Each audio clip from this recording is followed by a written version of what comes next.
Hello बच्चों, welcome back to your channel physics with king sensor. आज हम लेकर के आए हैं डायमेंशनल एनालिसिस वाले टॉपिक का सेकंड वीडियो, जिसपे हम लोग सीखेंगे एप्लीकेशंस ऑफ डायमेंशन। डायमेंशन के कौन कौन से एप्लीकेशन हैं। इसके पहले वाले वीडियो में हम लोगों ने सीखा कि डायमेंशनल फार्मूला कैसे लिखा जाता है, डायमेंशनल फार्मूला लिखने का क्या तरीका है, कौन कौन से डायमेंशनल फार्मूला है जो हमको अपने माइंड में रखने हैं। उस पर हम लोगों ने एक बूस्टर डोज भी लिया था। बूस्टर डोज लेंगे तो इम्यूनिटी पढ़ाई के मामले में मजबूत हो जाएगी और उसको पढ़े खूब अच्छे समझ में भी आया। ओके, अब उसी के आगे चलते हैं, लेते हैं दूसरा पार्ट। हम लोग इसमें सीखेंगे एप्लीकेशंस ऑफ डायमेंशन। बहुत ज्यादा टाइम वेस्ट ना करते, एप्लीकेशंस ऑफ डायमेंशन कहते हैं। ओके, तो लेते हैं विमाओं के अनुप्रयोग, एप्लीकेशंस ऑफ डायमेंशन। इसमें हम हेडिंग ना बना करके आप ऐसे सीधे समझेंगे। विमाओं के अनुप्रयोग में कुछ अनुप्रयोग है, जैसे पहला है to check a physical equation is balanced or not. हमको ये चेक करना है कि कोई जो समीकरण है वह समीकरण संतुलित है कि नहीं। समीकरण के संतुलन का परीक्षण करना। To check an equation is dimensionally balanced or not. हमको ये चेक करना है कि कोई समीकरण विमीय दृष्टि से संतुलित है कि नहीं है, पहली चीज ये। और दूसरी चीज ये भी इसी में है, पहली पॉइंट में, जिसमें विमीय दृष्टि से संतुलित है कि नहीं, ये भी। और दूसरी चीज ये भी याद रखना है कि जो विमीय सूत्र वाले में चेक करना, इसी को ऐसे भी कहा जाता है, चेक करिए कि समीकरण सही है कि नहीं। तो बात दोनों का मतलब एक पे होता है, चाहे संतुलन की बात कर ले, चाहे समीकरण सही है या नहीं, ऐसी बात कर ले, दोनों का अर्थ एक होता है। ओके, तो लेते हैं एक एग्जांपल। सीधे एग्जांपल से शुरू करते हैं, या थोड़ी थ्योरी भी हो जाए सर, ठीक है। देखो, कोई अगर हमको फिजिकल इक्वेशन दिया गया, हम चेक करेंगे अगर उस समीकरण के प्रत्येक पदों का विमीय सूत्र एक समान होगा तो समीकरण विमीय दृष्टि से संतुलित कहलाएगा। यदि किसी दिए गए भौतिक समीकरण के प्रत्येक पदों का विमीय सूत्र एक समान है तो वह समीकरण भौतिक दृष्टि से या विमीय दृष्टि से संतुलित समीकरण कहलाएगा। एक थोड़ा सा एक्सक्यूज लेना चाहते हैं। देखो बच्चों, ऑन रोड हमारा घर है। ऑन रोड घर पे जब भी वीडियो शूटिंग चलती है तो गाड़ी चली जाती है या और भी कुछ चीजें हो सकती है, तो थोड़ा बहुत नॉइज का टेंशन बना रहता है हमेशा, और उसको हम अवॉइड नहीं कर पाएंगे। तो you have to manage it. Okay, जैसे एकदम ऑन रोड है तो अगर कोई बाइक भी जाएगी तो उसकी भी साउंड आ जाएगी, वो भी नॉइज क्रिएट करेगा। कोई जानवर लेके जाते रहते हैं लोग, उसके भी साउंड आ सकता है। तो कभी कभी क्लासेस की जो शूटिंग होती है वो सुबह में होती है, तो जाहिर सी चीज है, कुछ भी हो सकता है। थोड़ी बहुत एक्सक्यूजेस हैं, तो आपको थोड़ा you have to manage it. चीजें इम्प्रूव होंगी, थोड़ा टाइम लगेगा। पूरा सेटअप एक नए प्लेस पे जाने वाला है, तो उसमें आपको ऐसी कभी शिकायत नहीं मिलेगी। अच्छी वीडियो क्वालिटी सारी चीजें मिलेंगी। जब तक नहीं मिलता, आपका मेन फोकस स्टडी पे होना चाहिए, तो just focus on study and ignore the noise को, शोर को एकदम इग्नोर करिए। Okay, back to your topic. यहाँ पे ये है कि जो समीकरण है उसको संतुलन का परीक्षण का एक छोटा सा नियम याद रखना है कि अगर कोई समीकरण है, उस समीकरण में उपस्थित प्रत्येक पदों का विमीय सूत्र एक समान है तो बोलेंगे वह समीकरण विमीय दृष्टि से संतुलित है। समीकरण में जितने टर्म है सबका डायमेंशन सेम है तो समीकरण बैलेंस्ड है, नहीं है तो अनबैलेंस्ड है। उदाहरण के लिए जैसे हम लेते हैं कि इक्वेशन है v बराबर u प्लस एट। v बराबर u प्लस एट, ये फर्स्ट इक्वेशन है मोशन का, फर्स्ट इक्वेशन ऑफ मोशन है। आपसे कहा गया to check that this equation is balanced or not. इसको आप चेक करके बताओ ये इक्वेशन बैलेंस है कि नहीं। तो चेक करते हैं। इसमें देखो कौन कौन से टर्म है, एक टर्म ये है, दूसरा का टर्म ये है, तीसरा का टर्म ये, 3 पद है, तीनों का बिंदु सूत्र एक समान होना चाहिए। तो हम पहले चेक करते हैं डायमेंशनल फार्मूला V की, फिर डायमेंशनल फार्मूला U की, फिर डायमेंशनल फार्मूला AT की, तीनों का निकालो। V वेलोसिटी का डायमेंशनल फार्मूला LT की पावर -1। कौनो वेग हो, हमने पहले बताया था, वेग कौनो वेग हो, ऊर्जा कौनो ऊर्जा हो, चाहे जो, अगर ये आ रहा है, वेग आ गया, चाहे चाल आ गया, तो उसका यही रहेगा, चाहे जो। ओके, U इनिशियल वेलोसिटी, इसका भी LT की पावर -1। AT में A क्या है, एक्सीलरेशन। एक्सीलरेशन का डायमेंशनल फार्मूला होता है, क्या होता है, मीटर पर सेकंड स्क्वायर। मीटर को L से दिखाएंगे, पर सेकेंड स्क्वायर मतलब बटे T की पावर 2, ऊपर चला जाएगा तो कितना होगा, LT की पावर -2, फिर इनटू T क्या है, टाइम। टाइम किसे दिखाते हैं, T से, सरल कर लो, L T की पावर -2, T की पावर 1, दोनों को ऐड कर देंगे तो T की पावर -1। तो यहाँ पे देखते हैं इस इक्वेशन के 3 टर्म थे, इस इक्वेशन में 3 टर्म थे और तीनों टर्म्स का डायमेंशनल फार्मूला सेम मिला। V का भी उतना, U का भी उतना, AT का भी उतना, तो तीनों का डायमेंशनल फार्मूला सेम मिला। जब किसी इक्वेशन में जितने टर्म है सबके डायमेंशनल फार्मूला सेम मिलेंगे तो हम बोलेंगे वो इक्वेशन डायमेंशनली बैलेंस्ड है। तो यह समीकरण बीमीय दृष्टि से संतुलित समीकरण है। क्लियर हो गया। तो इस तरीके से किसी भी समीकरण के संतुलन का परीक्षण करना है। बात आ गई समझ में, वेरी गुड। तो ये पहला एप्लीकेशन है, इस तरीके से हम लोग समीकरण के संतुलन का परीक्षण करते हैं। एक और एग्जांपल इस पे ले लेते हैं, तब फिर चलते हैं आगे। जैसे मान लो आपसे कहा गया एक समीकरण है और वो समीकरण ये दिया गया है, कहा गया कि आप बताओ, एक इक्वेशन है v बराबर अंडर रूट 2gh और फिर प्लस v बराबर अंडर रूट 2gh और फिर प्लस x, ऐसे दिया गया है।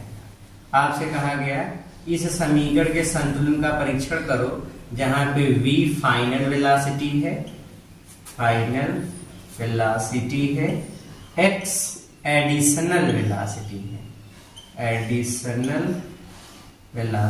है, वेग ही है, एडिशनल वेलोसिटी, और g gravitational acceleration, h height. ये आपसे कहा गया चेक करो ये इक्वेशन बैलेंस्ड है कि नहीं। तो सबसे पहले तीनों टर्म, v का डायमेंशन चेक करना है, अंडर रूट 2gh इसका डायमेंशन चेक करना है, x का डायमेंशन चेक करना है। v का डायमेंशन कितना होगा, LT की power -1। Okay, under root 2gh इसका डायमेंशन देखेंगे तो इसका डायमेंशन में अंडर रूट 2 तो कांस्टेंट गिनती वाला अक्षर इज नॉट अलाउड, उसको कहते हैं पहली फुर्सत में निकल।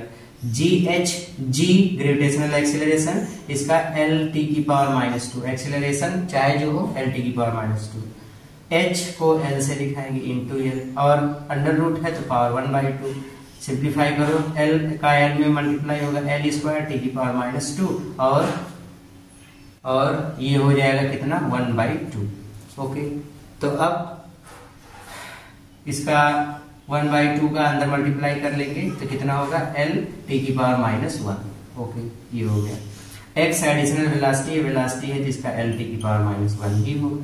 तो यहाँ पे देख रहे हैं जितना v का है उतना अंडर रूट 2gh का है उतना x का भी है, तो सबका डायमेंशनल फार्मूला सेम है, इसलिए ये जो इक्वेशन है उस इक्वेशन को बोलेंगे कि ये इक्वेशन डायमेंशनली बैलेंस्ड है, ये इक्वेशन डायमेंशनली बैलेंस्ड है। ओके, अब आते हैं सेकंड एप्लीकेशन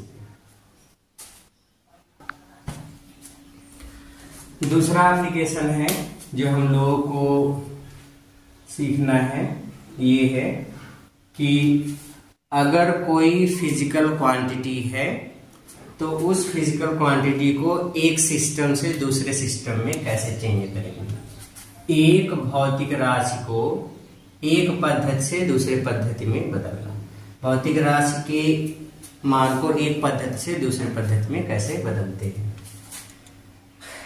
एक पद्धति से दूसरे पद्धति में बदलना। ये सिस्टम जैसे एसआई से सीजीएस, सीजीएस से एमटीएस ऐसे कैसे चेंज करते हैं, ये चीज को सीखना है। ओके, इसमें क्या करते हैं बच्चों, एक फार्मूला आप याद रखें। फार्मूला ये है N2 बराबर N1 M1 अपान M2 की power A, L1 upon L2 की पावर B, T1 अपान T2 की पावर C। अगर मान लो आपके डायरेक्शनल फार्मूले M L T के अलावा भी कुछ आते हैं, जैसे थीटा आ गया तो थीटा 1 अपान थीटा 2 की पावर D, ऐसे ही आपको बढ़ाते चले जाना है। N1 को बोलते हैं पहले पद्धति में आंकिक मान, numerical value in first system. पहले पद्धति में आंकिक मान। N2 दूसरे पद्धति में, दूसरे पद्धति में आंकिक मान। M1 पहले पद्धति में सब 1 जहां सब पहले पद्धति में, 2 जहां पे सब दूसरे पद्धति में। जैसे M1 को पहले पद्धति में द्रव्यमान का मात्रक या विमीय सूत्र बोलेंगे, मतलब मात्रक बोलेंगे। M2 दूसरे पद्धति में द्रव्यमान का मात्रक, T1 पहले पद्धति में समय का मात्रक, T2 दूसरे पद्धति में समय का मात्रक। तो ये इसको फार्मूले को खूब अच्छे से रख लेंगे। बस यही फार्मूला याद हो जाए तो आप सवाल बड़े आसानी से लगा सकते हो। आ जाओ, अब जैसे एक एग्जांपल लेते हैं, कैसे हमको बल का मान दिया गया है 3 × 10⁻² न्यूटन को सीजीएस पद्धति में बदलिए। ये इसके मान को सीजीएस पद्धति में बदलना है, इतना मान है, यह बराबर 3 × 10⁻² न्यूटन को सीजीएस पद्धति में बदलना है। देखो बच्चों, न्यूटन जो है एमकेएस सिस्टम की यूनिट है और इसको चेंज करना है सीजीएस सिस्टम में। एमकेएस मतलब metre kilogram second system, CGS मतलब centimetre gram second system. MKS मतलब मात्रकों की ऐसी पद्धति जिसमें द्रव्यमान को मतलब लंबाई को मीटर में, द्रव्यमान को किलोग्राम में, समय को सेकंड में नापते हैं। सीजीएस में लंबाई को सेंटीमीटर में, द्रव्यमान को ग्राम में और समय को सेकंड में नापते हैं। ये आपको चेंज करना है। तो ये देखो पहली पद्धति दी गई, पहली पद्धति में जो आंकिक मान होता है उसको N1 से दिखाते हैं, कितना है 3 × 10⁻²। सीजीएस पद्धति में ज्ञात करना है, दूसरे पद्धति में आंकिक मान आपको ज्ञात करना है। इसके बाद आप लिखोगे डायमेंशनल फार्मूला, जो क्वांटिटी है उसका डायमेंशनल फार्मूला लिखोगे। तो फोर्स का डायमेंशनल फार्मूला होता है M/L(T⁻²). यहाँ इसकी पावर 1 है, यहाँ इसकी पावर 1 है। फार्मूला याद करो, फार्मूला क्या था, फार्मूला था N2 बराबर N1 M1 अपान M2 की power A, L1 upon L2 की पावर B, फिर T1 अपान T2 की पावर C। ऐसे ही तो लिखते चले जा रहा था, ये था फार्मूला। अब इसमें देखोगे M1, M की घात कितनी है A, L की घात है B, T की घात है C। तो यहाँ M की घात कितनी है A का मतलब A, तो यहाँ A का मान हो गया 1। L की घात 1 है, L की घात B होती है, तो B का मान है A। इसी तरीके से C का मान देखोगे कितना है -2। ओके, तो A B C मिल गया। अब इसी फार्मूले में मान डाल दो, तो ये हो जाएगा कितना N2 बराबर N1। ओके, N2 बराबर N1, N1 की वैल्यू पुटअप कर लो। N1 की वैल्यू कितनी है 3 × 10⁻² इंटू M1 पहले पद्धति में, M का मतलब मास, पहले पद्धति में द्रव्यमान का मात्रक। पहले पद्धति में द्रव्यमान किसमें, किलोग्राम में, तो M1 के स्थान पे लिखेंगे kg बटे M2 दूसरे पद्धति में द्रव्यमान किसमें है, ग्राम में, तो यहाँ पे लिख देंगे ग्राम। इसकी घात A का मान कितना है 1 इंटू L1। अब L1 की वैल्यू देखो, तो L1 की वैल्यू अगर निकालेंगे तो L1 लंबाई का मात्रक पहले पद्धति में किसमें है, मीटर में, और दूसरे में है सेंटीमीटर में। इसकी घात B का मान है, पहले पद्धति में समय का मात्रक क्या है सेकंड, दूसरे पद्धति में समय का मात्रक सेकंड, और इसकी घात कितनी है -2। ओके, तो सेकंड से सेकंड कट गया, 1 की घात कुछ हो उसका मान 1 होता है। ये हो जाएगा 3 × 10⁻² किलोग्राम को ग्राम में, दोनों को एक ही यूनिट में लिखो। किलोग्राम को ग्राम में बदलेंगे, 1 kg में कितना होता है 10 की घात 3 ग्राम। फिर बटे ग्राम, फिर 1 मीटर में 10⁻² सेंटीमीटर अपॉन सेंटीमीटर, ये तो हट ही गया है, ग्राम से ग्राम मर गया। तो 3 × 10⁻² इंटू 10⁻3 ये 2 से -2 कट गया, 10⁻3 मतलब ये कट जाएगा, ये तो इससे हट गया, तो कितना बचेगा 3 × 10⁻3, इतना ये आ जाएगा N2। मतलब दूसरे पद्धति में जो फोर्स होगा वो कितना लगेगा 3 × 10⁻3, और सीजीएस सिस्टम में फोर्स की यूनिट होती है डायल, इतना, तो कितना फोर्स लगेगा 3 × 10⁻3 ओके। तो इस तरीके से आपको लगाना है। देखो एक सिस्टम से दूसरे सिस्टम में बदलने के लिए ये फार्मूला आपको याद रखना है, फार्मूले पे सीधे सीधे आपको मान रखना है, जो प्रोसेस बताया बस वही प्रोसेस अपनाना है। जितने भी क्वेश्चन होंगे सब में यही अपनाना चला अपनाते हुए चले जाना है, ठीक है। तो ये तो इतना आपको करना है, बहुत ज्यादा इसमें टॉपिक नहीं, क्योंकि खाली एकेडमिक सेक्शन में ही ये चीज यूज में मिलती है। एकेडमिक और नीट में इसका बहुत रेयरली है, कभी पूछा नहीं आता, इसलिए बहुत सवाल भी जो पूछा इसके कई तरीके हैं हम लोग यूनिट चेंज करने के, तो कोई मेथड नहीं है। एकेडमिक के लिए आपका इतना सच कॉन्सेप्ट जरूर, इसी पे आप खूब अच्छे से सवाल प्रैक्टिस कर लेंगे, आपके बुक में आपके स्कूल में बताया गया होगा, एक्सरसाइज करते रहेंगे, ये चीज आपकी कंप्लीट हो जाएगी। ओके, अब तीसरा और इम्पोर्टेंट एप्लीकेशन ध्यान से देखिए।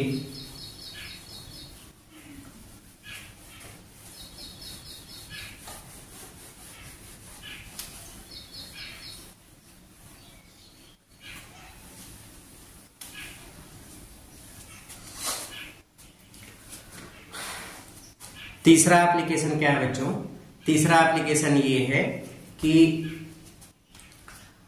हमको ये पता करना है कि कोई एक फिजिकल क्वांटिटी दी गई है, फिजिकल क्वांटिटी का दी गई, उसका ये पता है कि ये क्वांटिटी किन किन क्वांटिटी के साथ रिलेशन में है। अगर ये पता है तो उनके बीच आपस में हम लोगों को रिलेशन फाइंड आउट करना है। मतलब ऐसे इसकी हेडिंग को ऐसे हम लोग बताते हैं, विभिन्न भौतिक राशियों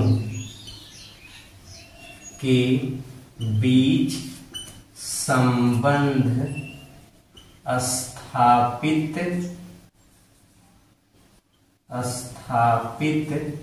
करना।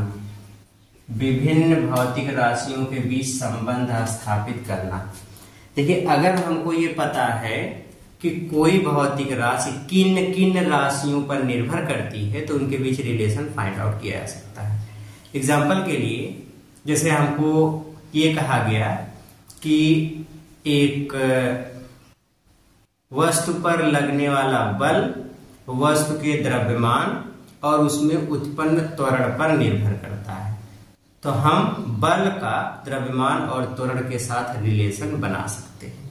एक बार फिर से सुनो, जैसे हमसे कहा गया, बताओ अगर किसी वस्तु पर लगने वाला बल उसके द्रव्यमान और त्वरण पर निर्भर करता है तो बताओ फोर्स का द्रव्यमान और त्वरण के साथ क्या संबंध होगा।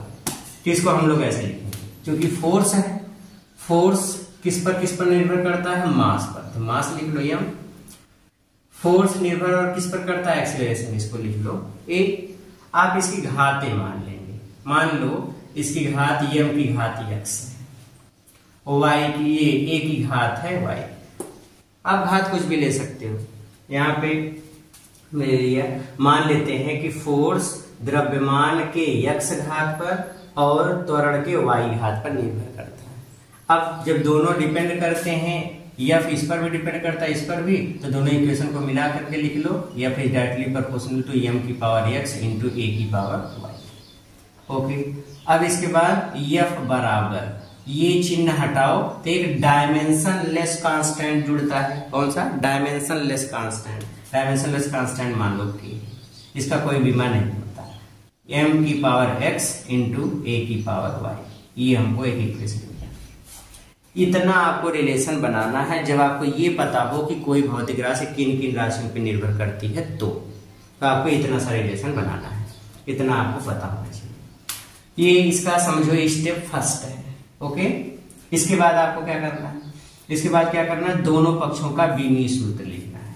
तो वही चीज लिखेंगे, दोनों पक्षों की विमाएं लिखने पर, दोनों पक्षों की विमाएं लिखने पर, दोनों पक्षों का डायमेंशन लिखेंगे तो दोनों पक्षों की विमाएं लिखेंगे तो क्या मिलेगा? देखो फोर्स का विमीय सूत्र mL⁻² बराबर k तो डायमेंशन लेस है, बचा m मास है, मास को m से लिखाते हैं, इसकी घात है x, फिर a एक्सेलरेशन L⁻², इसका डायमेंशन फार्मूला, इसकी पावर है y, तो ये हो जाएगा m⁻x, l का गुणा करो l⁻y, इसमें गुणा करोगे t⁻²y, इधर हो गया mL⁻², यह इसी घात एक मान। घातों की तुलना करो, नेक्स्ट है घातों की तुलना करने पर, ये इसके स्टेप्स हैं, आपको अच्छे से आज समझना है। घातों की तुलना करेंगे तो घातों की तुलना करेंगे तो कितना मिलेगा? यहाँ m की घात 1 है, यहाँ m की घात है x, तो जब यहाँ पे घात एक में 1 है, एक में x है, तो x के स्थान पे कितना आ गया 1, तो x की वैल्यू 1 लिख लो।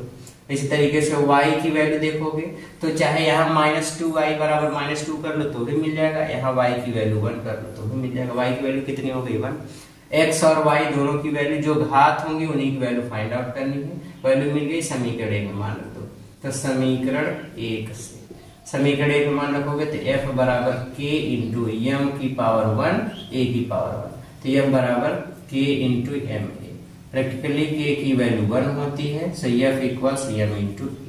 तो कहा गया अगर किसी वस्तु पर लगने वाला बल द्रव्यमान और त्वरण पर निर्भर करता है तो बताओ उस द्रव्यमान और त्वरण का बल के साथ क्या संबंध होगा, तो ये बराबर m इंटू a। वो रिलेशन फाइंड आउट करने का ये तरीका है। मैं एक बार इसकी स्टेप्स की समरी समझाता हूँ, उसी को याद रखना, ये सब पर अप्लाई होगा वही चीज। अब बहुत ज्यादा एग्जांपल्स भी नहीं करने, क्योंकि ये सब ने कोई बहुत वो नहीं, बस हाँ तरीका है, क्योंकि ये डायमेंशन हर जगह अप्लाई भी नहीं होता। जहाँ भाग वाली संख्या होगी, एडिशनल क्वांटिटी, वहां सब अप्लाई नहीं होता, इसलिए बस थोड़ा सीख लेना है स्टेप इसके आगे। हमको ये पता चल जाए कोई राशि किन किन राशियों पे निर्भर करती है, तो उसकी घात मान करके इक्वेशन बना लेंगे, just like this equation first तक। इसके बाद दोनों पक्षों का विमीय सूत्र लिखना है, विमीय सूत्र लिख लेंगे, घातों को पूरा सरल कर लेंगे। इसके बाद फिर घातों की तुलना कर लेंगे, घातों की तुलना करके वही घातों का मान याद कर लेंगे। फिर जब घातों का मान मिल जाएगा तो वही समीकरण 1 में वैल्यू पुटअप करके सरल कर लेंगे। सरल कर लेंगे तो जो लास्ट में मिलेगा, अगर आपको डायमेंशनलेस क्वांटिटी की वैल्यू पता है तो रखो, नहीं पता है तो k के टर्म में ही आंसर लिख दो, बस यही इसका तरीका है। ओके, तो ये था हमारा थर्ड एप्लीकेशन। इस तरीके से हम लोग कई क्वांटिटीज के बीच में आपस में संबंध ज्ञात करते हैं। तो ये 2-3 इसके अनुप्रयोग थे, इसको आपको याद रखना है। अब देखो, जो बीमीय सिद्धांत है इसकी कुछ सीमाएं, इसकी कुछ कंडीशंस हैं या लिमिटेशंस हैं कि हम कुछ ही लिमिट तक इसका यूज कर सकते हैं। उसी को हम लोग बोलते हैं बीमीय सिद्धांत की सीमाएं या बीमाओं की समांगीयता का सिद्धांत। ओके, एक इंपॉर्टेंट चीज है ये। इसी पे हमारे अब ये जो चीज हम बताने जा रहे हैं या फिर नीट बोर्ड ये सब के लिए सबसे इंपॉर्टेंट आज की टॉपिक, जो अभी 3 एप्लीकेशन बताए गए वो तो बस वैसे जेन्युइन से थे, लेकिन इंपॉर्टेंट बेसिकली इसके लिए आज की क्लास आपकी स्पेशली चल रही है। किसके लिए? बीमाओं के समांगीयता का सिद्धांत। बीमाओं के समांगीयता का सिद्धांत, ये प्रिंसिपल ऑफ होमोजेनिटी। अभी इस चीज को देखो, बीमाओं के समांगीयता का सिद्धांत ये इसका क्या अर्थ है? ये हमको बताता है कि हमेशा ऐसे ही टर्म्स को जोड़ा या घटाया जा सकता है आपस में जिनकी बीमाएं समान।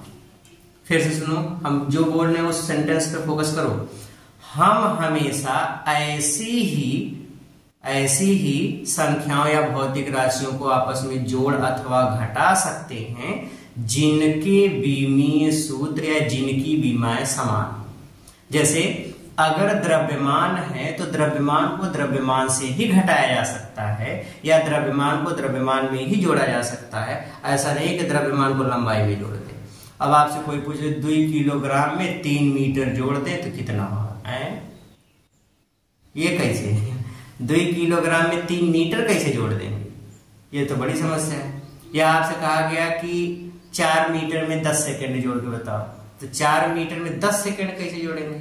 4 मीटर प्लस 10 सेकंड बराबर 14। अब क्या ये कैसे जोड़ेंगे? ये तो जुड़ ही नहीं सकता। तो वही चीज कहा गया, देखो अगर सेकंड है तो सेकंड वाले से ही जुड़ेगा, मतलब वही ने कि समान विमा, समय है तो समय वाले टर्म से ही ऐड हो सकता है, और मास है तो मास वाले से ही ऐड हो सकता है, लेंथ है तो लेंथ वाले से ही ऐड हो।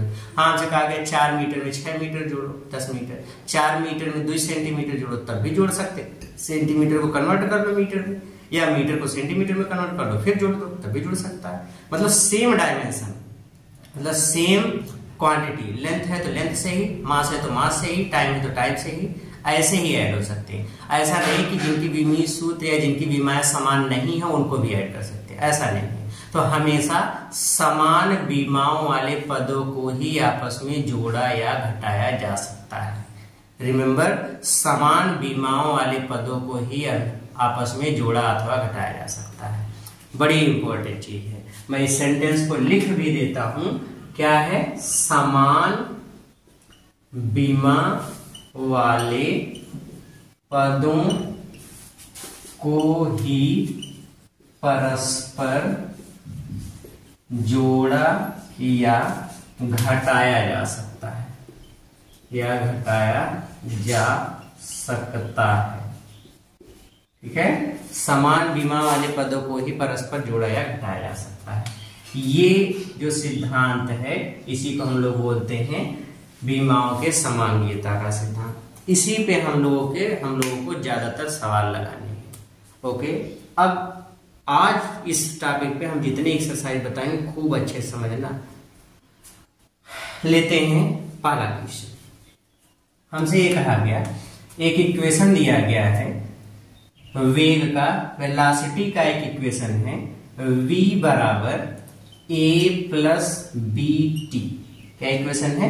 a plus B T. यहां पे कहा गया v वेग है, ये वेलोसिटी है, t टाइम है, और a और b ये दोनों नियतांक हैं, कोई एक नियतांक दिए गए हैं।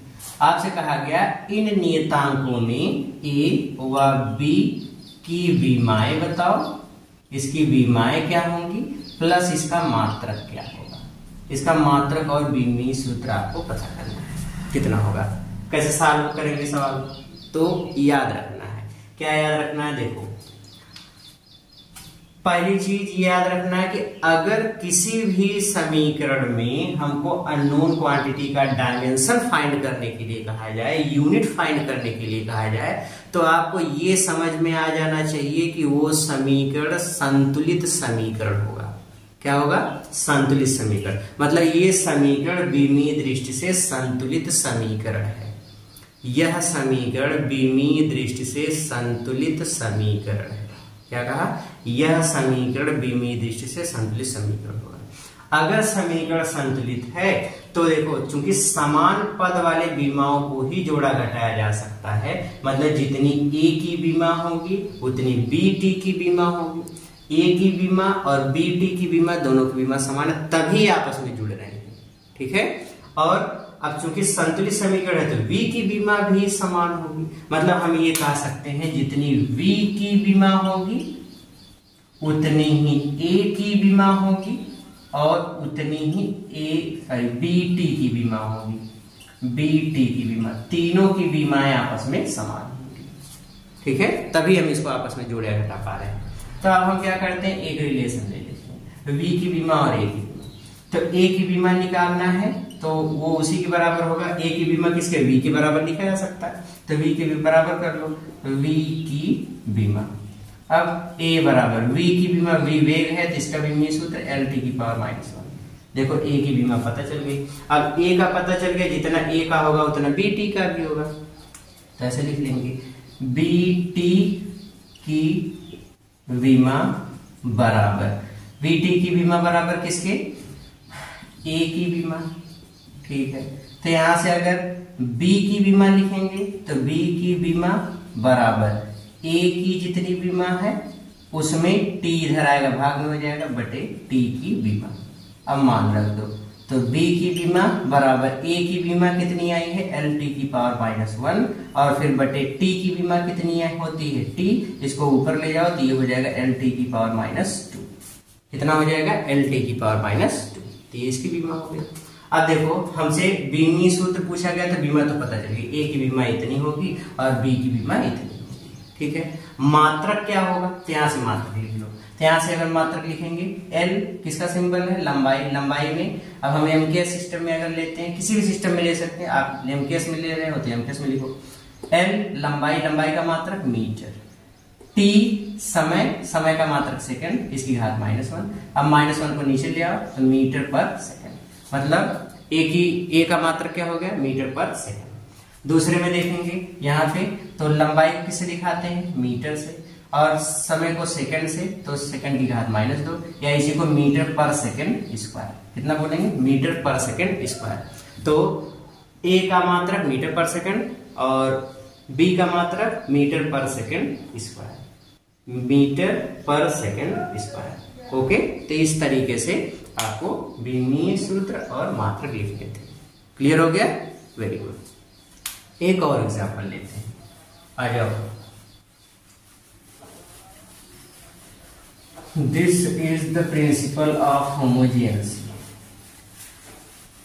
अगर हमको अंग्रेजी आती तो कितना अच्छा होता, आएगी आएगी, एक दिन तो जरूर आएगी। चलिए ध्यान से देखो, एक और सवाल लेते हैं। हमसे ये कहा गया कि किसी वस्तु का वेग ये दिखाया था a प्लस बी बटे c प्लस टी, इस समीकरण से दिखाया गया है, इस समीकरण से प्रदर्शित है। एक समीकरण, एक वस्तु का वेग जो है ये v बराबर a प्लस बी बटे c प्लस टी द्वारा प्रदर्शित है। यहाँ पे v वेग है, t क्या है, t है समय। ओके, v वेग है, t है समय। अब आपसे कहा गया a प्लस बी बटे c प्लस टी से प्रदर्शित है, तो आपसे कहा गया यहाँ पे a b और c तीनों नियतांक है, a b और c तीनों नियतांक है, a b और c तीनों का बीमा बताओ क्या होगा। a b और c तीनों की बीमा आपको पता करनी है। कैसे लगाएंगे, देखो ये एक पद हो गया, ये दूसरा का पद है और ये पूरा तीसरा का पद है। ठीक है, एक चीज तो ये है। अब देखो जितना, अब चूंकि संतुलित समीकरण मान लिया जाता है, इसकी बीमा इसकी बीमा बराबर, तो a की बीमा बराबर v की बीमा, v वेग है तो इसका l t की पावर -1 होगा। एक थे तो मिल गया। ओके, अब बात करते हैं नीचे वाले, उस पूरे टर्म में से खाली नीचे वाले को देखो, c और t में। अगर c और t आपस में जुड़ रहे हैं तो समांगीता का सिद्धांत ये कहता है समान बीमा वाले पदों को ही जोड़ा या घटाया जा सकता है, मतलब इन दोनों की बीमाएं समान है इसीलिए जोड़ा गया है। तो जितना t की बीमा उतने c की बीमा, तो यहाँ पे हमको मिल गया c का बीमा बराबर t का, और t टाइम है इसका बीमा सूत्र t, तो देखो c का मिल गया। अब बचा है b, अब बचा है b। तो देखो नीचे वाले पद चाहे जितनी बार लिखे गए हों, अगर योग में है आंतर में तो उसका बीमी सूत्र एक बार लिखते हैं, तो ये मिलेगा कैसे, देखो इस पूरे पद की बीमा b बटे c प्लस टी की बीमा बराबर a की बीमा, तो b की बीमा बटे c प्लस टी की बीमा बराबर a की बीमा। तो b की बीमा जब लिखेंगे तो बराबर a into c plus T की बीमा। a की बीमा कितनी है, l t की पावर -1। c प्लस t में दोनों में से खाली एक के बार बीमा लिखना है, चाहे t की चाहे c की। याद रखो जब प्लस में रहेगा तो एक के बार बीमा लिखना है, तो चाहे c की चाहे t की। तो c या t में से किसी एक की बीमा लिख लो t, तो यहाँ t से t की पावर -1 कैंसिल हो गया, कितना बचेगा, कितना बचेगा l। तो b की बीमा कितनी हो गई l, तो b की बीमा l, c की बीमा t, a की बीमा l t की पावर -1। क्लियर हो गया। इस तरीके से क्वेश्चंस को सॉल्व करना। Okay, let us take another example. एक और एग्जांपल लेते हैं और फिर इसके बाद हम लोग आते हैं कितना सीखा इस टॉपिक पे। कितना सीखा वाला टॉपिक जब ले लेंगे तो हमारी आज की ये टॉपिक पूरा खत्म हो जाएगी। फिर उसके बाद हम लोग नए टॉपिक पे चलेंगे जिसका नाम है एरर एनालिसिस, त्रुटि के बारे में।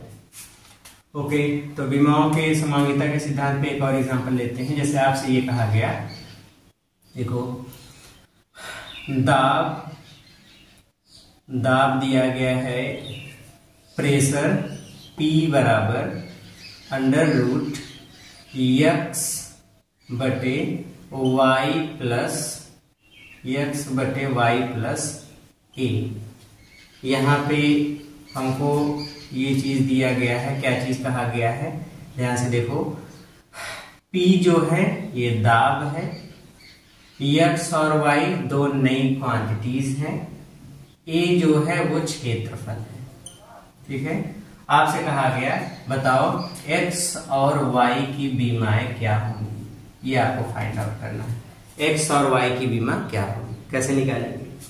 इसके लिए आप क्या करो, पहले करड़ी को इधर पटक दो, तो ये हो जाएगा p² बराबर x बटे y प्लस। ठीक है, अब देखो नीचे यहां से शुरुआत करते हैं।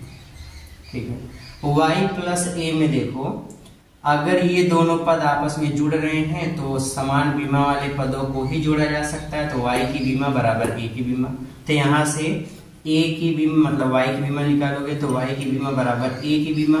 a क्या है, क्षेत्रफल, एरिया, एरिया का मात्रक मीटर स्क्वायर, मीटर को l से दिखाते हैं, स्क्वायर कर दो, तो y की बीमा कितनी हो गई, l²। एक क्षेत्र मिल गया। अब बचेगा कितना, x की बीमा आपको पता करना है, तो x बराबर निकालो, x बराबर इसका इधर गुणा कर दो, p² y प्लस। ओके, तो ये हो जाएगा p क्या है, दाब, और y प्लस a में से किसी एक की बीमा लिखना क्योंकि प्लस में है। दाब का बीमीय सूत्र निकाल के देख लो, दाब का बीमीय सूत्र p बराबर दाब बराबर बल बटे क्षेत्रफल। तो यहाँ से दाब का बीमीय सूत्र फोर्स का ml t की पावर -2 बटे एरिया का l की पावर 2, l से स्क्वायर कैंसिल, तो m l की पावर -1 t की पावर -2। ये हो जाएगा प्रेशर का डायमेंशनल फार्मूला। तो P का स्क्वायर है तो स्क्वायर कर दो सबका, तो m की पावर 2, l की पावर -2, t की पावर -4, इतना हो गया। फिर इंटू y प्लस a में से चाहे y की चाहे a की किसी एक की भी में लिखो तो l की पावर 2, ये हो गया। l स्क्वायर से ये कैंसिल हो गया, कितना मिलेगा, m² t की पावर -4, ये हो जाएगा x का बीमीय सूत्र। तो x का बीमीय सूत्र कितना हो जाएगा, m² t की पावर -4, ये हो गया x का बीमीय सूत्र। y का बीमीय सूत्र कितना होगा, l²। तो इस तरीके से x और y की दोनों की बीमाएं हमको मिल गई। ठीक है, ये तो था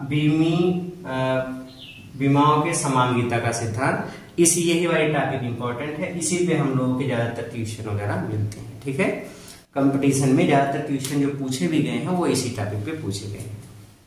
ठीक है, तो बच्चों आज के जो प्रैक्टिस सेशन चलने वाला है उसका नाम है कितना सीखा करके, उसमें इसी से क्वेश्चंस ज्यादातर आपको मिलेंगे, या ज्यादातर क्या इसी से ही लिए गए, क्योंकि बाकी जो एप्लीकेशन 2-3 थे हैं शुरू में वो तो बस एकेडमिक लिए गए हैं, बस थ्योरेटिकल समझने के लिए ज्यादा जरूरी है।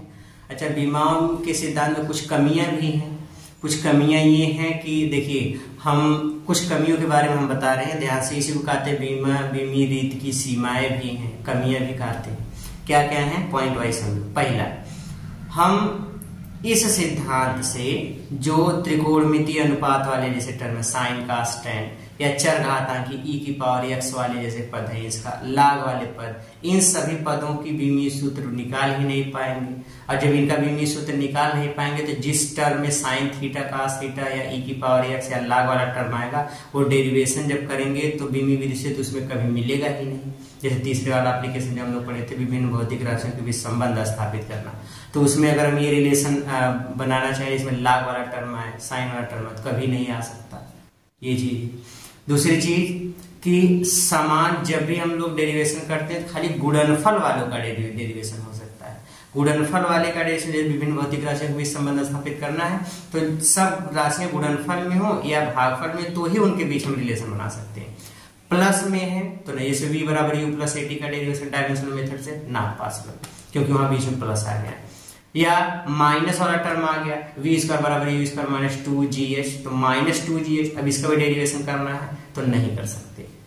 वहां पे योग और अंतर वाले का रिलेशन बनाया ही नहीं जा सकता, सबसे बड़ी चीज। अच्छा, जो गुणनफल या भागफल में बन रहा है वो भी मैक्सिमम 3 से 4 संख्याएं आपस में हैं तो ही वो रिलेशन बन पाएगा। अगर इससे ज्यादा हो गई क्वांटिटीज तो उनका आपस में रिलेशन नहीं बन पाएगा।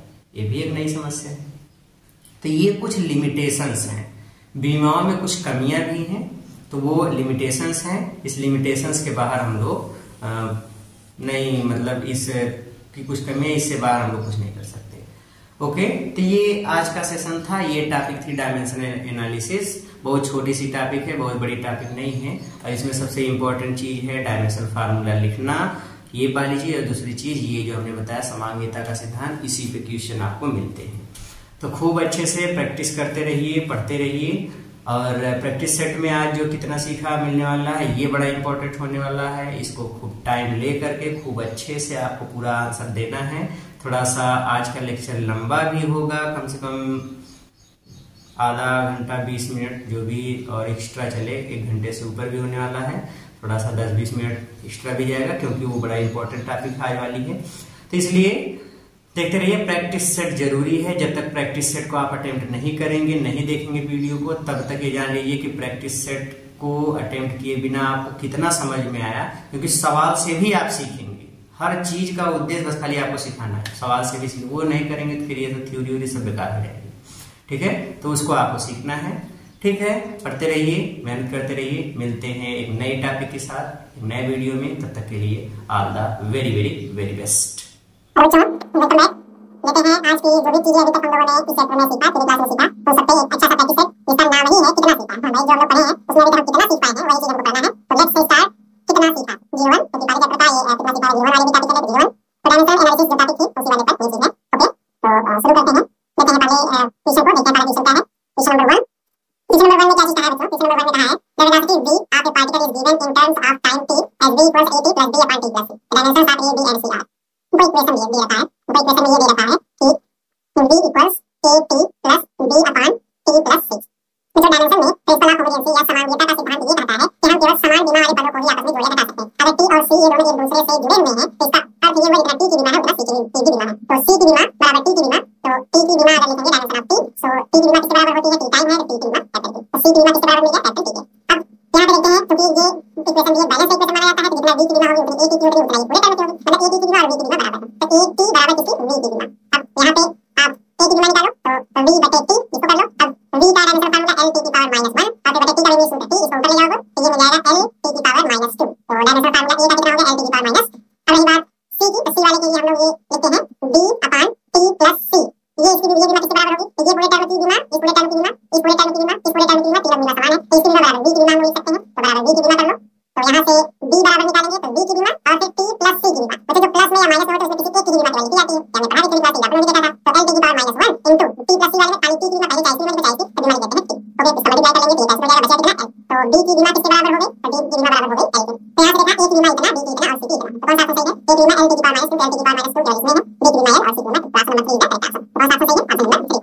Okay, let us take the next question. Question number 2 को देखते हैं। क्वेश्चन नंबर 2 में क्या चीज दिया गया है? क्वेश्चन नंबर 2 में कहा गया है हमसे, क्वेश्चन नंबर 2 में कहा है the position x of a particle at time t is given by x equals v naught upon a 1 minus t की पावर -a by t। तो केवल हम इस टर्म की अगर बात करें, इस टर्म की t की पावर -a by t, तो बच्चों ये एक चरघातांकीय पद है। चरघातांकीय पदों की कोई विमा नहीं होती, ये इतना सा पद डायमेंशनलेस है। ऐसा है डायमेंशनलेस। अगर डायमेंशनलेस है तो डायमेंशनलेस क्वांटिटी का कोई विमा होता नहीं है। विमा नहीं होता मतलब उसके बराबर a नहीं आता। मतलब अगर इसको हम लिखें तो माइनस का कोई अर्थ नहीं है, a t की विमा बराबर a ऐसे लिखते हैं। विमा नहीं का मतलब उसका कोई मात्रा नहीं है, तो इसको हम a लिखते हैं। यहाँ से अगर हमको a की विमा चाहिए तो a बराबर अगर निकालेंगे तो 1 बटे t मिलेगा। सो a बराबर 1 बटे t की वैल्यू, t की विमा t टाइम है, इसको t लिखो, इसको ऊपर ले जाओगे a बराबर मिलेगा t की पावर -1। ये हो जाता है a की विमा तो इतनी हो गई। अच्छा, हमसे ये पूछा गया है a की विमा तो मिल गई, अब पूछा है v naught की विमा, तो v naught की विमा कैसे निकालोगे? देखो, अब अगर ये डायमेंशनलेस हो गई तो इसको हम छोड़ देते हैं, खाली इसका मल्टीप्लाई करोगे तो a को मल्टीप्लाई करोगे मिलेगा x बराबर v naught by a, खाली इतना इसका इसमें बराबर। अब इससे पूरा निकालेंगे तो समान पद वाली विमा को कोई भी अगर टर्म करके देख लो -v naught by a into e की पावर -a by t। तो समान पद, समान विमा वाले पदों को भी आपस में जोड़ा जा सकता है। तो इसका डायमेंशनल फार्मूला, इसका डायमेंशनल फार्मूला और इसका तीनों का डायमेंशनल फार्मूला सेम होगा। इसको हम बता देते हैं, खाली इन दोनों की बात करते हैं। तो v naught upon a की डायमेंशन इक्वल x की डायमेंशन, तो v naught equal a into x की डायमेंशन। तो v naught इक्वल a की डायमेंशन कितनी मिली है? t की पावर -1 और x क्या है? x का पोजीशन मतलब दूरी या लंबाई, इसको l से दिखाएंगे। सो v naught की विमा l t की पावर -1, तो v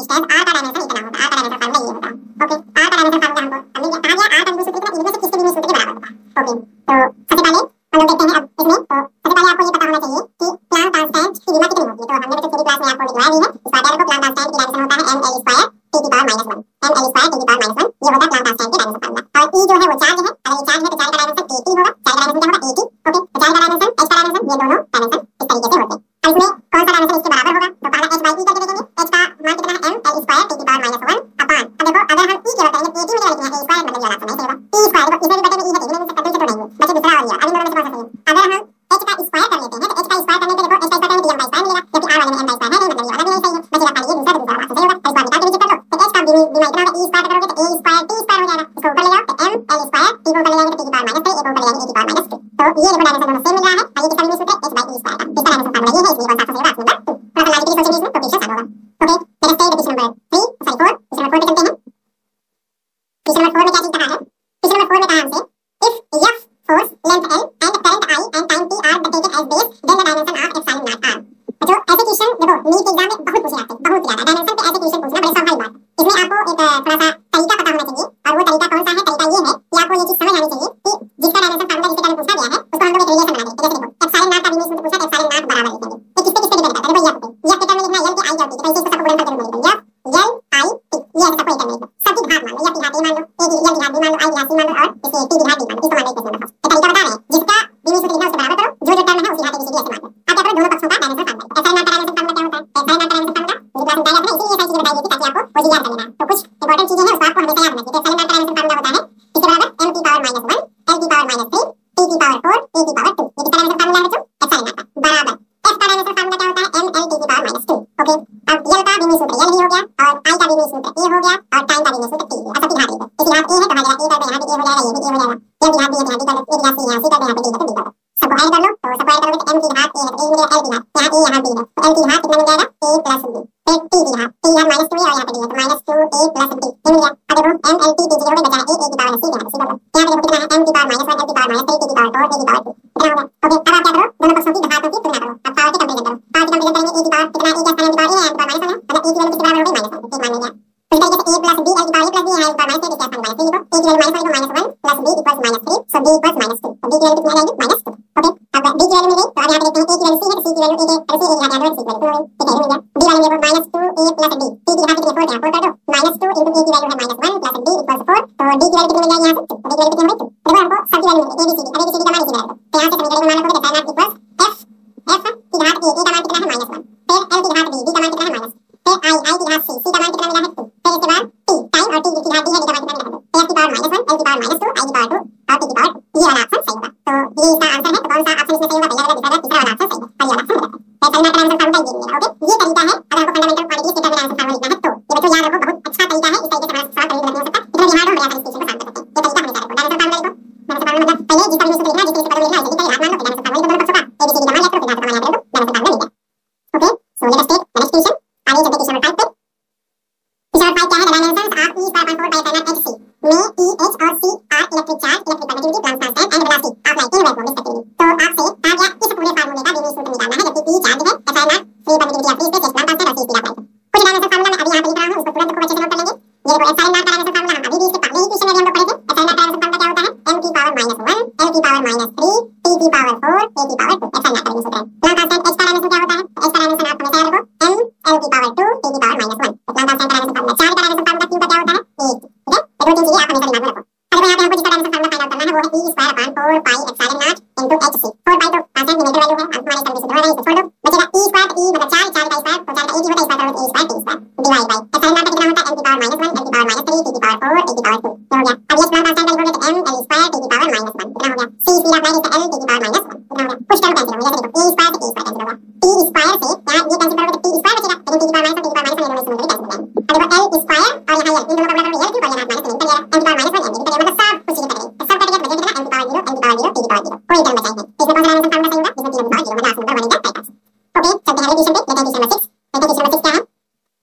क्वेश्चन नंबर 6 है बच्चों, if p q r are physical quantities having different dimensions, which of the following combination can never be a meaningful quantity। कहा गया अगर p q r तीनों अलग अलग भौतिक राशियां हैं जिनके बिंदु सूत्र अलग अलग हैं, तो जो ये नीचे संबंध दिए गए इसमें से कौन सा संबंध कभी भी सही नहीं हो सकता, मीनिंगफुल क्वांटिटी है ये नहीं, मतलब सब गलत है, कौन सा ऐसा संबंध गलत दिया गया। तो p q जिसमें दो जो गुणनफल वाले वो तो मीनिंगफुल हो सकता है, लेकिन जहाँ p माइनस q लिखा है देखो कहा गया कि सब अलग अलग बीमी सूत्र वाले हैं। p q r physical quantity है जो डिफरेंट है, सबकी बीमा अलग अलग है। अब बीमी के बीमाओं के समांगिता का सिद्धांत ये है कि हम केवल समान बीमा वाले पदों को ही आपस में जोड़ या घटा सकते हैं। यहाँ पे अलग अलग बीमा वाले पद भी आपस में घटाए जा रहे हैं, जो कि कभी पॉसिबल नहीं हो सकता। तो ऑप्शन नंबर 1 का करेक्ट ऑप्शन शेष वितरण है सब। तो कौन सा मीनिंगफुल नहीं हो सकता? ऑप्शन नंबर जिसमें सीधे सीधे घटाया, गुणा करने हो सकता है मिल गया बराबर, है भी बराबर है। तो जहाँ गुणा बराबर है वहाँ पे हो सकता है, लेकिन यहाँ पे सीधे सीधे p और q की बात है, वहाँ पे बीमी सूत्र अलग अलग है, घटाया है। तो पॉसिबल है, यहाँ समान बीमा वाले होते तो जोड़ या घटा सकते थे, यहाँ अलग अलग नहीं घटा सकता। तो ये वाला ऑप्शन वाला सही है कि मीनिंगफुल नहीं। आइए चलते क्वेश्चन नंबर 7 पे, लेते हैं क्वेश्चन नंबर 7।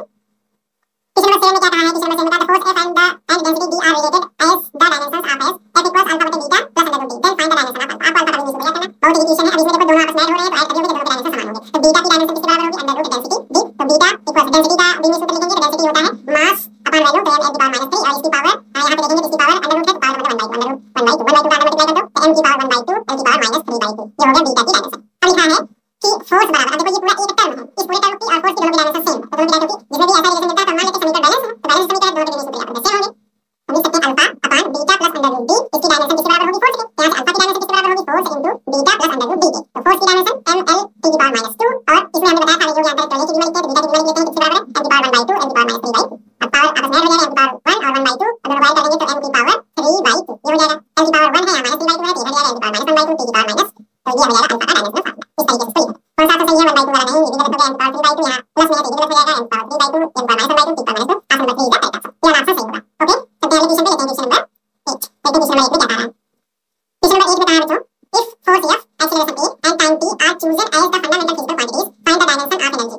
कहा गया फिर से देखो, अभी हमने इस सवाल को बताया था कि फंडामेंटल जो चीजें हैं उसके फॉर्मूला लिखना है। इस बार हमको देखो कहा है find the dimension of energy, energy का बीमी सूत्र लिखना है। किसके किसके टर्म में लिखना है? फोर्स, एक्सीलरेशन और टाइम। तो आप ऐसे लिखोगे फोर्स, एक्सीलरेशन, टाइम और तीनों लिखा के मान लो A B C equation first. अब आपको क्या करना है? दोनों का सूत्र डायमेंशन लिखना है। एनर्जी का डायमेंशन ml स्क्वायर t की power -2, okay, is equals force का डायमेंशन ml t की पावर -2। अब देखो यहाँ घात A है तो वहाँ जगह A कर लो, बना हो गया, इनटू एक्सीलरेशन l t की पावर -2 और इसकी घात B है तो B यहाँ पे कर लो, फिर इनटू t टाइम है, टाइम का t ही होता है इसके पास। घातों को सरल कर लो तो हो जाएगा m की पावर A l की पावर A यहाँ पे और यहाँ पे है B, तो प्लस B कर लो, t की पावर में करोगे t की पावर -2a यहाँ -2b और यहाँ पे प्लस c, ये लिखा गया है -2b।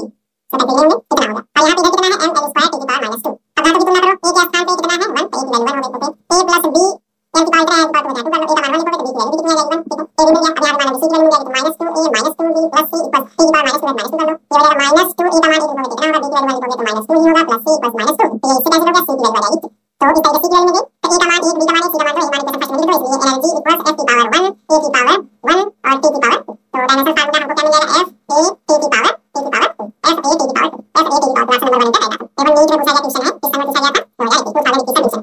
ओके, चलते हैं अगले क्वेश्चन पे, लेते हैं क्वेश्चन नंबर 9। देखते हैं क्वेश्चन नंबर 9 क्या है। क्वेश्चन नंबर 9 में है बच्चों, the dimension ml to the power -2 a to the power -2 ml to the power -2 a to the power -2 belong to the electric permittivity का तो अभी हम लोग पढ़े थे, m to the power -1 l to the power -3 a to the power 4 a to the power 2 इतना होता है, इसके बराबर नहीं है, तो ये गलत है। नेगेटिव फ्लक्स फाई b का डायमेंशन फार्मूला लिखेंगे, फाई b बराबर होता है b into a, और यहाँ पे मैग्नेटिक फील्ड का जो भी सूत्र होता है और एरिया अगर दोनों का आपस में मल्टीप्लाई करते हैं तो ये हमको किसके बराबर मिलेगा? तो b का देखो फोर्स यहाँ से निकालो, यह बराबर होता है i l b sin theta, तो sin थीटा का डायमेंशन से पता है, यहाँ से b बराबर निकालोगे f बटे i l, तो f का ml square ml to the power -2 और i का a और यहाँ पे m कर दो, इससे कट जाएगा, तो b का डायमेंशन फार्मूला कितना मिलेगा? m t की पावर -2 a की पावर -1, ये होता है मैग्नेटिक फील्ड का डायमेंशन फार्मूला। तो मैग्नेटिक फ्लक्स में निकालोगे तो b का कितना हो जाएगा? m t की पावर -2 a की पावर -1 और एरिया का l की पावर 2, तो यहाँ मल्टीप्लाई करने के बाद मिलेगा ml t की पावर -2 स्क्वायर, ये बताइए आसानी तरह। सेल्फ इंडक्टेंस का तो हो नहीं सकता, सेल्फ इंडक्टेंस का नहीं होता, सेल्फ इंडक्टेंस का फार्मूला दूसरे तरीके से होता है, वो करंट पर डिपेंड करता है, वहां पे करंट उपस्थिति नहीं होता, तो ये चीजें ऐसा बचेगा मैग्नेटिक परमिटिविटी, यही वाला है मैग्नेटिक परमिटिविटी मतलब न्यू नॉट, इसकी बात कर रहा है। अब न्यू नॉट को हम लोग निकाल भी सकते हैं, देखो b का फार्मूला b बराबर new not upon 2 pi into i upon r formula होता है, यहाँ से न्यू नॉट 2 पाई तो कुछ नहीं होगा, तो न्यू नॉट का निकालोगे तो b इनटू r बटे i, यहाँ से निकालोगे तो मैग्नेटिक फील्ड का m t की पावर -2 a की पावर -1 इनटू r का कितना हो गया l और फिर बटे i का मतलब एम्पीयर, ये कर लो। अब इसको सरल कर लो, तो सरल करोगे तो m l t की पावर -2 a ऊपर जाएगा a की पावर -2, तो ये डायमेंशन फार्मूला है, दोनों बराबर मिल गए हैं ये दोनों, इसलिए कहा जाएगा मैग्नेटिक परमिटिविटी वाला डायमेंशन फार्मूला इससे बिलोंग कर रहा है। तो कौन सा ऑप्शन होगा? Option number 4। इनका डायमेंशन इतना बिलोंग टू इसमें से कौन सा ये जो सूत्र है इनमें से किसके बराबर है, तो ये हमको पता करना था, तो बराबर किसके? मैग्नेटिक परमिटिविटी के। ओके, चलते हैं अगले क्वेश्चन पे, देखते हैं क्वेश्चन नंबर 10। क्वेश्चन नंबर 10 में क्या चीज बोला गया है?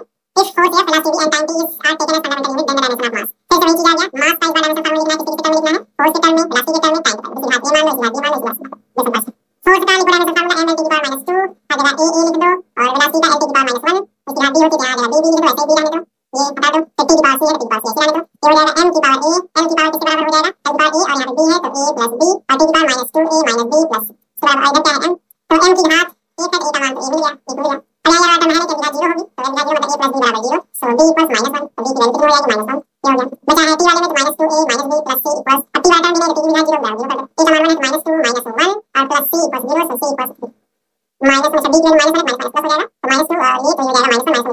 सी की वैल्यू कितनी आ रही है +1 सी की वैल्यू 1 इतना, ठीक है। तो ये सी की वैल्यू क्या है यहाँ पे वैल्यू पुट कर लो, ये हो जाएगा m इक्वल टू f की पावर a का मान 1 है, तो v का भाग दिया इसका मतलब -1 और c का मतलब 1 तो f v की पावर -1 into t की पावर या v की पावर -1 t, तो option number 4 is the correct answer. कौन सा ऑप्शन इसमें सही होगा? Option number 4। ओके, चलते हैं अगले क्वेश्चन पे, देखते हैं क्वेश्चन नंबर 11। देखते हैं क्वेश्चन नंबर 11 में क्या चीज कहा गया है। क्वेश्चन नंबर 11 में हमसे ये कहा गया है कि if E and G respectively denote energy and radiation constant, then P upon G has the dimensions of। तो ये भी वैलिडिटी से पूछा गया क्वेश्चन है, नीट में ही वैलिडिटी से पूछा गया था। ठीक है, एनर्जी और G मतलब एनर्जी P और रेडिएशन कांस्टेंट G दोनों के डायमेंशन का रेशियो क्या होगा? तो एनर्जी मतलब वर्क का डायमेंशन फार्मूला होता है m स्क्वायर t की पावर -2 और फिर बटे रेडिएशन कांस्टेंट G का, तो उसका G का फार्मूला होता है f r स्क्वायर बटे m1 m2, so this is m n to the power -2 और फिर into r square by m square, तो m से m की पावर 2 हो जाएगा। पूरा सॉल्व करेंगे तो m की पावर -1 m की पावर 3 t की पावर -2 इतना होता है। यहाँ पे लिख लो m की पावर -1 m की पावर 3 t की power -2, so this will cancel, l बचेगा, ये इससे कैंसिल हो जाएगा, m को ऊपर ले जाओ, m की पावर 2 m की पावर -1 t की पावर, सो वो डायमेंशन फार्मूला मिलेगा। तो किसी बार m की पावर 2 ये वाला कैंसिल हो गया, m की पावर 2 l की पावर -1 t की पावर 0 है, तो कौन सा इसमें सही होगा?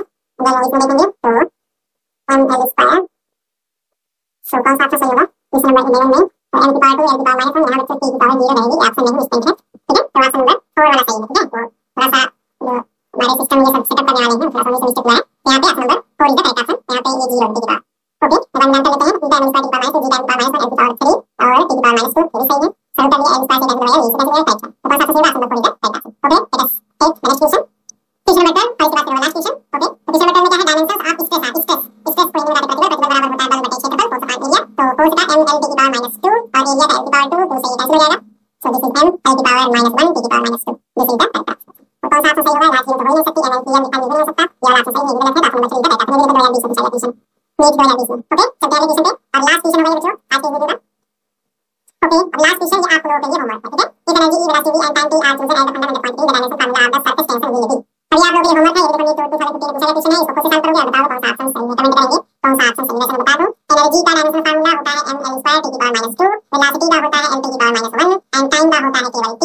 सरफेस टेंशन को हम लोग s से दिखाते हैं और t से दिखाते हैं, मान लो s से दिखा रहे हैं तो s equals force upon l, तो फोर्स अपॉन l होता है मतलब f बाय l होता है, तो यहां से फोर्स का लिखेंगे m l t की power -2 upon length bye l लगी, तो m से m मिल जाएगा, कैंसिल हो जाएगा। सरफेस टेंशन का होता है m t की पावर -2, ठीक है। तो सरफेस टेंशन का हो गया, अब बाकी t हमने सब कुछ बता दिया, आपको जो प्रोसेस को पहले से बताया था क्वेश्चन के लिए, वही वाला प्रोसेस आपको अप्लाई करते हुए आपको यहां पे पता करना है कि डायमेंशन फार्मूला कितना होगा, ओके। इस तरीके से क्वेश्चन को आपको सॉल्व करना था, होमवर्क में ये, और इसको आप लोग इसका आंसर कमेंट में बताएंगे कि कौन सा आंसर सही होगा, और इसका सॉल्यूशन हम आपको अगले जो मिलेगा कितना सीखा वाला करके या बूस्टर डोज करके जो भी इसका सॉल्यूशन लेंगे उसमें वाला क्वेश्चन बता देंगे इसका आंसर कितना, ओके। सो इस तरीके से आपको ये बच्चों जो आज का पूरा प्रैक्टिस समझना है, it is very important for NEET aspirants, और अकेडमिक के लिए भी इंपॉर्टेंट है, तो खूब अच्छे से पूरी टॉपिक को समझिए, थ्योरी क्लास को अच्छे